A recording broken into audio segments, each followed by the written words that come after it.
Hi guys, magluluto po tayo ng pancit mix, bihon at saka canton. Ito po yung aking mga ricado, yung mix na shrimp at saka po yung pusit. Yung ating pong mga gulay. Ayan, syempre bawang sibuyas, carrots, chicharo, bitsuelas. Ito, pechay bagyo at repolyo. Ayan, syempre ang ating baboy at ating chicken stock guys. Yan guys, pag matikain ko po muna yung ating baboy. Kasi yan po yung gagawin nating mantika. Ayan guys, hintayin po natin siyang matuyo hanggang sa magmantika. Ayan guys, pagka ganyan, pwede na po natin ilagay yung bawang and sibuyas po. Yan guys, lagay na po natin yung ating garlic, bawang. Then sunod na rin po natin ang ating sibuyas.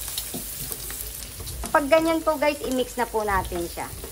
Lagay na po natin guys yung ating shrimp at saka yung ating puset. Lagyan na po natin siya ng pamintang durog. Then takpan po natin guys. Hintayin po natin siyang kumulo para walang lansa. Naling ko na po siya sa kaldero guys kasi alam ko hindi na naman niya magkakasya sa kawali eh. Habang naghihintay po tayo guys, nahanda na rin po natin yung ating mga gulay.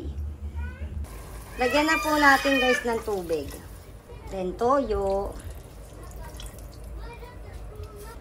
Betchin. Siyempre ang ating Lawrence patis. Ipan na po muna natin siya guys.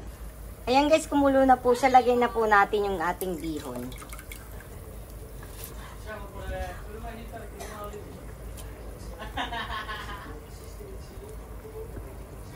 At ilagay na rin po natin ang ating pancit canton. Haluin lang po natin siya guys. Then lagay na po natin yung ating mga gulay. Haluin lang po natin siya guys ha. Last po natin ilagay yung chicharong guys. Naku, tanggalin natin yung papel. Yan. Haluin po natin, tas takpan eh. Takpan lang po natin siya guys. Tapos pwede na po natin siyang ihain ng mga ilang minuto. Yan guys, luto na po siya. Kain na po tayo. Thank you for watching.